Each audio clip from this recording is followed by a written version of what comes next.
2025 පළාත් පාලන ඡන්ද තිබ්බ දැන් මේකදී පළාත් පාලන ක්‍රමයේදී තමන්ගේ ගමින් කෙනෙක් තමයි තමන් ඡන්ද කොට්ටාස කෙනෙක් තමයි ඡන්දය ඉල්ලන්නේ.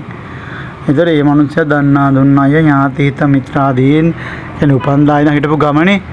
එතකොට ඒ අයගෙන් කොහොම හරි ඒ කොට්ටාසේ දිනන්න ඕනින්ද ගියක් ගන්න ගිහිල්ලා හරි මහන්සියෙන් ඒ පුද්ගලයාගේ හැඳුනුම්කමට ඡන්ද කොටසක් ගන්න පුළුවන්. ඉතින් ගන්නව කොහොම හරි කරලා.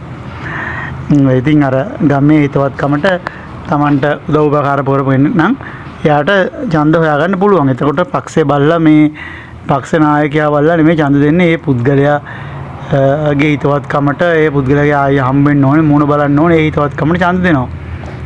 අර සමස්තය ගත්තම පක්ෂ නායකයින් කියනවා මේ ජනතාව පණිවිඩයක් දීලාලු විපක්ෂය එකතු වෙන්න කියලා. මෙතන විපක්ෂය එකතු වෙන්න යොමු අකට ඡන්ද දුන්නේ නැහැ මිනිස්සු. මිනිස්සු ඡන්ද දුන්නේ ඒ ගමේ ඉන්න පුද්ගලයා. ඒ මිනිස්සයා හොඳ නම් ඒ බොහොම අපහසුයෙන් ඇවිදලා ඒ මිනිස්සයා ඔය මේ පින්ෂන් විලා මට දෙන්න කියලා ගත්ත ඡන්ද ටික තමයි ඔය තියෙන්නේ. ඉතින් අපේ රටේ දේශපාලන යන කලකිරනවා. ඉතින් මේවා දැක්කම ඒ කියන්නේ පුද්ගල සාමාන්‍ය ගමේ මිනිහෙක්ගේ එකතු කරගත්ත ඡන්ද ටික පස්සේ ඒකට පුර කනවා.